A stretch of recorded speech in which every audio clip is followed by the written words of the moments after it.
What is up, YouTube? Dots Gaming here, and today I'm bringing you guys my Magicka Dragon Knight PvP build for the Elder Scrolls Online Wrathstone patch. This build is going to be a light armor PvP build.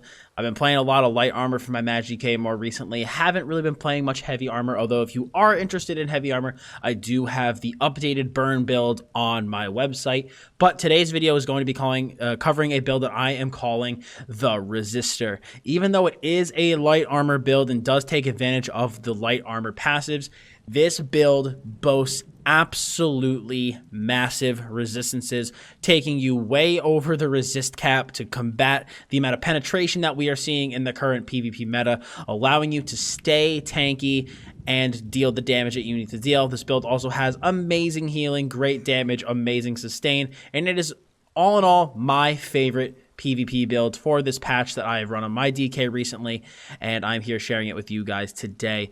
So, of course, just a disclaimer right at the beginning of the video, this is just what I run, what I like, and what works for me. If you do not enjoy the build, and if this isn't something you would run, you don't have to run it. This is just what I've been running on my DK and what I like. If you would like to see footage of this build being played, I just recently posted a video on it. I will still link it in the description below, but you can see footage of the build in action in that video. Since I already posted it, figured there's no point in smacking it on the end of this video because the video is already live here on YouTube. But enough rambling, let's get right into the build. So the first thing we're going to start with, of course, is the gear, and our monster set is 2 pieces of Bloodspawn. Bloodspawn is just what else is there to say about it? You know, for a Magicka, it's incredibly good. The stam recovery is, of course, always welcome to help us keep our stam pool topped off, but mostly we're looking at it for the resistances as well as the ultimate generation. More ultimate means more damage, and with our ultimates, we also get more sustain from being a Dragon Knight because of our Battle Roar passive. So Bloodspawn is just all in all an amazing monster helmet for this build. Really helps you stay tanky in light armor. We also have our main damaging 5-piece, and that is Spinners. 2 lines of max Magicka, a line of spell damage, and a big boost to our spell penetration. So between Elemental Drain, Spinners, and our light armor passives, we are able to penetrate through a ton of resistances, basically almost hitting for true damage against most targets. Against like at least very much, light armor targets, but then when you get toward your medium and your heavy armor targets, you are taking down medium. You're pretty much going straight through, but heavy, you are taking down a lot of their resistances. You're getting a lot of penetration through Spinners, the light armor passives, as well as your major breach. So Spinners really opens up a lot of damage, and when you see our next set, you're gonna see why I wanted to go for the maximum damage option, because our next set is what gives us maximum resistances and is the reason why this build is called the Resistor, and that is the Pariah gear set. Pariah is an amazing gear set for light armor Magicka. It has become one of my favorite sets. It also combines really, really well with Vampire because we are a Vampire for this build.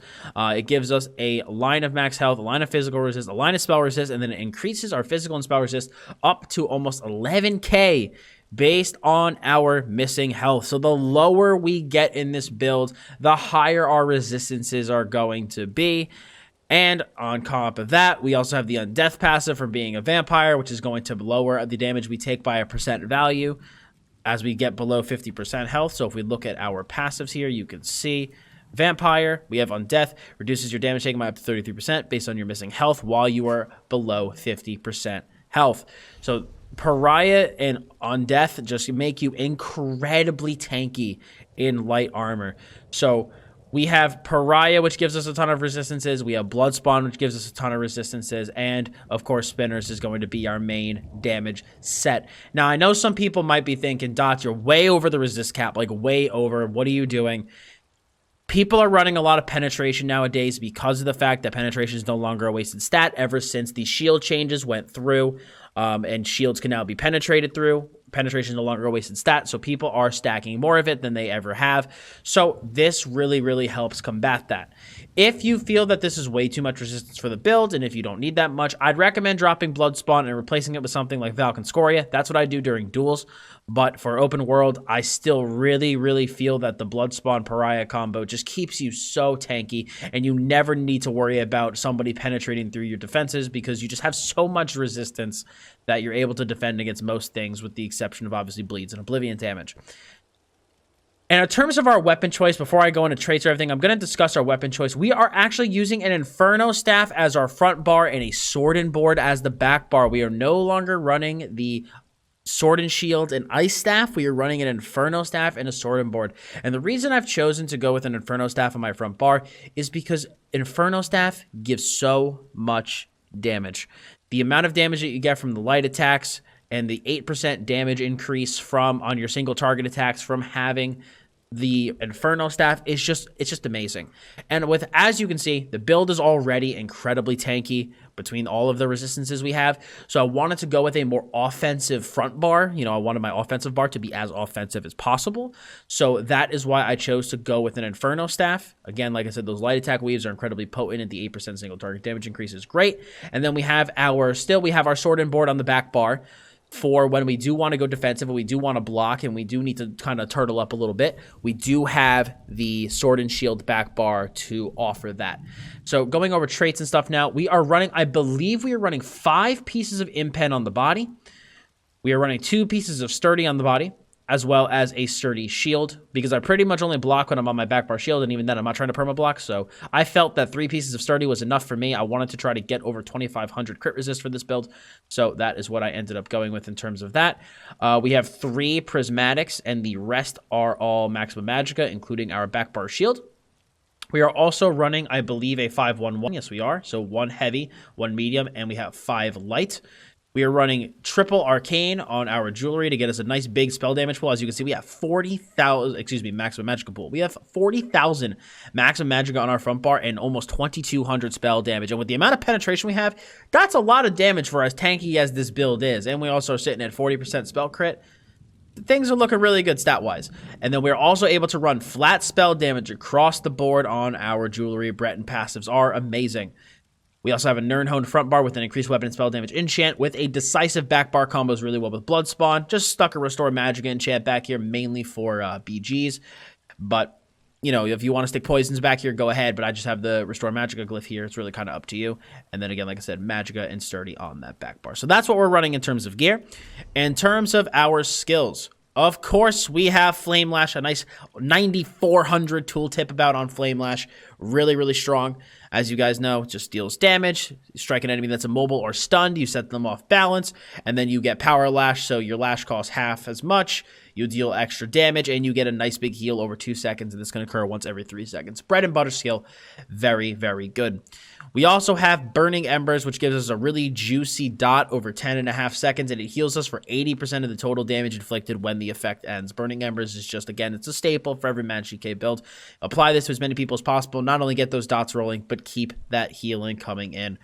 We, of course, are running Fossilize as our main stun. We are no longer running Talons, so I want Fossilize to give us the stun as well as the root. Makes it easier to proc Power Lash. We also have enough healing in this build. You're going to see when I show you guys the bar setup, the build has an incredible amount of healing, so I'd rather go for the double stamina burn on my opponents, so we are running Fossilize for that reason. We also have Cauterize. Cauterize has become one of my favorite skills for my Dragon Knight. Not only does it give us Major Prophecy, which of course is a massive damage increase, but we get a nice 5k heal every 5 seconds. It's amazing. It's amazing. Combined with Burning Embers, Power Lash, and the rest of our kit, I don't need to use Coag that much in this build. And if I use Coag, it's really like an emergency situation where I really need a big boy heal right now. But for the most part, I can keep myself topped off with like Cauterize, Burning Embers, and Flame Lash. It just offers another dimension of healing for a really cheap cost. So like, you know, if you're in between fights and you're low on health, you just click Cauterize. You're going to get a nice heal back. Again, only 1800 Magica. Very good skill. Of course, we have Elemental Drain. This is going to be one of our biggest sources of sustain in the build, being that we apply Minor Magic Steal for the enemy for 24 seconds, giving us an effective 600 Magica recovery. And we are also going to get Major Breach, reducing spell resistance by 5280. So Elemental Drain is just an amazing skill. It enables a lot of damage and a lot of sustain for literally no cost. We also have The Dragon Leap, of course. We cannot be playing a Magic K without Dragon Leap. What else needs to be said? Deals flame damage, stuns enemies, gives us a big shield. Really not much to say. If you're playing a Magic K, you're running Ferocious Leap.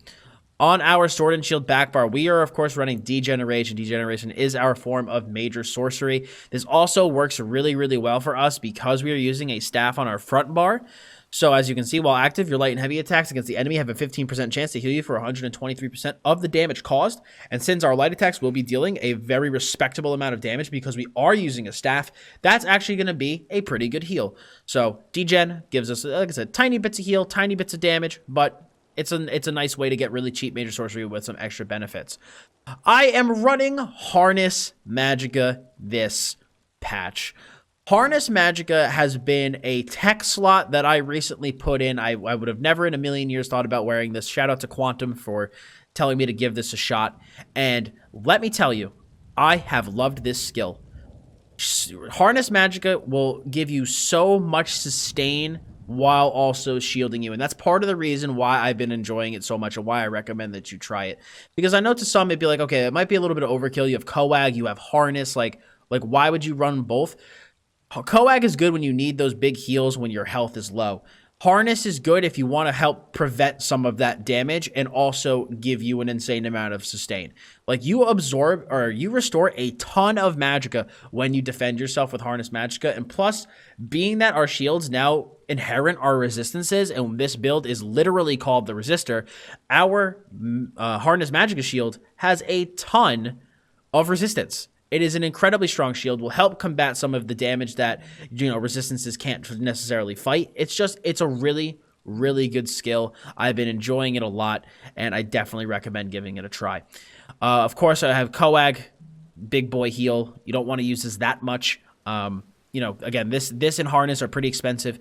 You do want to crutch on Flame Lash, Embers, and Cauterize the most. Harness if you want to, prevent that incoming damage while giving yourself some sustain. And then you could also stack that with Coag if your health is low and you need a big heal. But then, of course, we have Volatile Armor. This is our big resistance buff. Gives us a dot, returns damage when we are dealt damage, and it also gives us Major Resolve and Major Ward. Not enough good things to say about this skill. Now, we are running Wings. I know some people might be confused. I'm a vampire, and I'm not using Elusive Mist. What am I doing? Wings for Magic K, in my opinion, is too valuable to not have. Right now, we are in a meta that is focused around a lot of really far range projectiles. I'm talking about Snipe. I'm talking about Flame Clench. It's just, there's a lot of projectiles flying around right now. And I have felt that without Reflective Plate, I was way too vulnerable to range damage. Way too vulnerable. So Reflective Plate is just, in my opinion, it is a must slot for this patch. But on my back bar, I am getting use out of my Vampirism, and I am using Devouring Swarm. Devouring Swarm is an absolutely amazing back bar ultimate. This allows you to play both offensively and defensively against a large group of people. It is fantastic. It's an awesome back bar ult, and it is what I used with my Vampirism. And also, like I said, the Vampirism is really great because of Undeath to combine with that Pariah gear set. So we've gone over our skills. We have gone over our gear. Let's move into our miscellaneous things. Let's do the miscellaneous, then we'll do stats. So we are, like I said, a vampire. I've gone over why. We are actually using the Mage Mundus, not the Apprentice. Now, I know some people might be like, why are you using the Mage, not the Apprentice? The Mage gives us really, really nice resource pool. We're talking 40k maximum magicka. Makes sustaining kind of a joke because our magicka pool is really, really large. Combined with the sustain that we already have, sustaining this build is not hard, even in no CP. Now, I know some people might say, but the Apprentice is more damage. The Apprentice is like 10 to 20 more damage. I'm like literally 10 or 20 more damage. It is so minimal in PvP. It's so minimal. So I'd rather have the extra sustain and lose, 10 to 20 damage, So I ended up going with the Mage. If you want to squeeze that every minuscule amount of damage out of the build, feel free to go Apprentice, but I prefer the Mage myself. And then we are also using Tri-Stat Food because Bretons are amazing. So Tri-Stat Food allows us to get our all of our resources, so we don't have to run something like Shackle Breaker in order to get our stamina pool up. We have the Tri-Stat food to take care of that for us. Gives us massive boost to our Magicka health and stamina. And now I do want to go over the race. We are a Breton for this build. I designed this build around a Breton. Bretons are just, oh my god, they're so good this patch, dude. For Magicka PvP, they are so good. As you can see, I am running 884 Magicka recovery. That is it. Between the Breton cost reduction, between the minor Magicka steal, and between being a vampire, I don't need anything else. I don't need anything else. So for those of you who do not know, races were changed with Wrathstone. So in terms of our Breton ratios, we are looking at 2,000 increased max Magicka. But for speaking mostly from sustain, we're looking at, of course, we have the spell resistances. But Magicka recovery is increased by 100. And Magicka costs of abilities is reduced by 7%. So we are already in 5 pieces of light. We have another 7% cost reduction. And we get 100 Magicka recovery from our racial passives, and we get 600 effective Magicka recovery from Elemental Drain. So with all of those cost reductions, the 100 Magicka recovery from our race, the extra 10% for Vampirism, and the minor Magicka steal, 884 is fine. Like I don't have recovery glyphed or specced out for literally anywhere. So you don't need more. Like for this build, you really don't need more. I know some people are probably looking at that like that's really low, but trust me, it's not. Breton has been perfect for this build, and if you have not tried Breton on your DKs for PvP, I really would recommend giving it a shot. I've been enjoying them very, very much. But now that we're talking about stats, we have in this build, we got about 40k maximum Magicka. Health will go up to, I believe, about 26.5k inside of CP PvP, which is pretty badass. We're sitting at 20k outside of PvP, which is awesome. We have almost 17k maximum stamina, almost 2200 spell damage, almost 40% crit. On our front bar, unbuffed, we have 22.4k almost spell resist and about 16.7k physical resist. Back bar unbuffed, we're looking at 25.5k spell resist and almost 20k physical resist with almost 2550 critical resistance. So our stats in this build are incredibly good, and all of these values are only going to go up as we start playing and, we start taking damage. Pariah starts to kick in, Bloodspawn procs, we have a Major Prophecy going. So our stats in this build are really good in my opinion. Now, moving into our champion points. Always remember, champion points are very, very customizable. You can really, mix and match things as you'd like and kind of how you prefer to play. We have 27 points into Blessed. We have so much healing in this build, so much healing.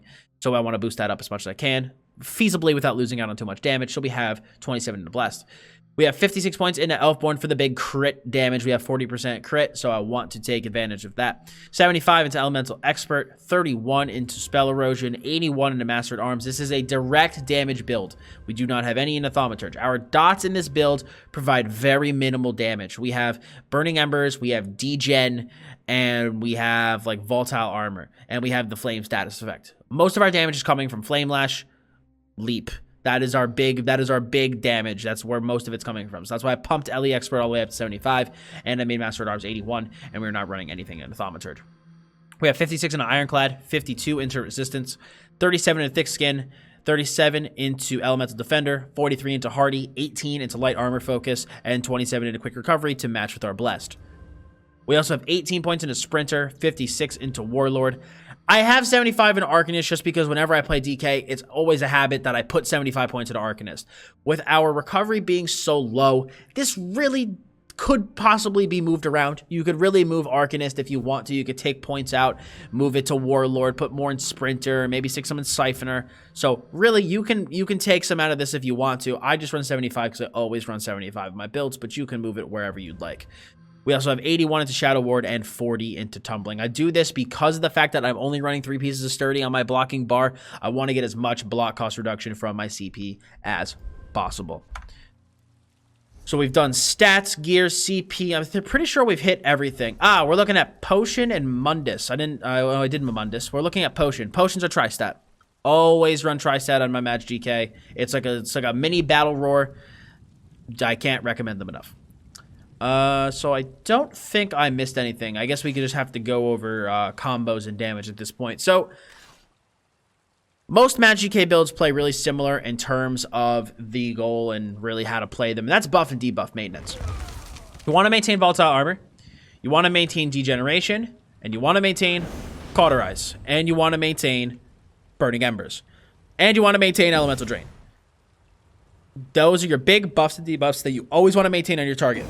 Burning Embers, because it's a really good dot, but it's mostly for the healing. Whenever I have Magic GKs telling me I'm struggling with healing, I'm struggling to stay alive, what should I do? This was definitely something I struggled with too when I was new, was that your Burning Ember maintenance is really bad. Burning Embers is a huge portion of your healing, and failure to maintain it will cause you to die. You'll even see me if I'm streaming. A lot of times I'll say I'm dying because I don't have Burning Embers running. You need to keep it running, especially on as many people as possible, like in BGs, so that you always have some sort of healing incoming. So Burning Ember is very important. Also, you want to maintain Cauterize, again, so that you are getting that heal over time. Every time it ticks, as you see, 10 seconds, boom, we get a heal. So make sure that you keep that maintained. Elemental Drain maintenance is going to be incredibly important because a huge portion of our sustain is that minor Magicka steal. It's the reason we are able to sustain with such incredibly low Magicka recovery. So you need to make sure that this is maintained at all times. Not only for the minor Magicka steal, but it's a huge portion of our damage getting Major Breach. 5280 pen is a lot. So you need to maintain that. On our back bar, you always want to, of course, maintain Volatile Armor because that is our resistances. Major Resolve and Major Ward. Without this, you will find yourself taking a lot of extra damage. And, of course, if you do not maintain your Major Sorcery, you will obviously not be dealing much in the way of damage. So you need to try to maintain that as much as possible. Outside of that, it's pretty situational.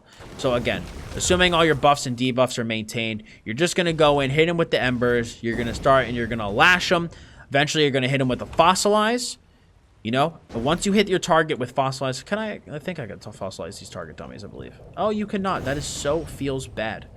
Okay, well, anyway, when you fossilize your target, you, of course, want to lash them right when the Fossilize lands, you know, because that will cause you to proc your Flame Lash into Power Lash. Now, the reason I'm going over this in this way is I get a question about something that I do a lot. So you hit them with Fossilize, you Flame Lash. Now, most people will CC break right after that, okay? So you hit them with the Flame Lash, and 99% of people have CC broken right then and there. Now, most DKs will immediately try to Power Lash, and people out of habit, when they're fossilized, will dodge. So that you end up dodging the Power Lash, and the Power Lash does not land. So something you'll see me do a lot is that I will hit Fossilize, I will hit Flame Lash. After they CC break, I will use Burning Embers to fill the global, or I'll use something else to fill the global. Let them dodge roll, because if they don't dodge roll, then my Burning Embers lands. But if they do dodge roll, they just dodge roll my Burning Embers application. Then I Power Lash. So I hold on to the Power Lash for a little bit to make sure that it's not dodge rolled. Again, you gotta read your target. Are they going to be able to CC break this? Do they have the stamina to dodge roll afterwards? Gonna be a little situational, but if you find your targets are dodging your Power Lash all the time, that is something to try. That is something to try. Obviously, you also want to you want to leap at that point. You know, Fossilize into leap is also really good for your burst combo, and then Power Lash after that. You know, you lash Power Lash could also work. You can also leap into a target when the damage, you know, the situation presents itself, and then you could lash Power Lash after that as well. You also, like I explained the harness and coag maintenance or coag usage kind of before. You're gonna want to try to use harness in situations where you want to, where you want to really prevent damage, and you want to use coag in situations where you want to recover from damage. So it's basically kind of where you want to decide whether you want to use harness or whether or not you want to use coag. Otherwise, the majority of your healing will be coming from Cauterize, Burning Embers, and Power Lash, though. So these are kind of used in other situations. Mostly, like I said, big damage prevention, big damage recovery. And then obviously Reflective Plate, you always want to use whenever you see people. If you're facing like a Sork, right, use this. Boom, their clench just got fired back at them. You see someone hit and snipe on you. You hear the audio cue. Toss this up. Boom, that snipe's going back their way. You also have Devouring Swarm. Like I said, is most likely going to just be used in like really outnumbered situations where you have a lot of people around you and you need a lot of healing right now. That's when you're going to want to use Bats. Otherwise, Ferocious Leap is going to be your go-to ultimate. But I'm pretty sure that covers it all, guys. Pretty sure that covers everything. I don't think I missed anything. But that's it, guys. The Resistor. This is, like I said, one of my favorite Magic K PvP builds that I made this patch. Again, shout out to Quantum for helping me assemble this. I bounced a lot of ideas off of him, and he kind of helped steer my thoughts in the right direction. So thank you to him for helping me get this all put together. So if you guys like this build and if you enjoyed it, I'd appreciate it if you left a like on the video. If you have any questions or comments, please go ahead and leave a comment below and I will answer as soon as I can. And for more great Elder Scrolls Online content, please hit that sub button as well as make sure to hit the bell to keep notifications on. So I want to thank you guys so much for stopping by today. I very much appreciate it. As always, I'm Dots Gaming, and I'll see you all in the next one.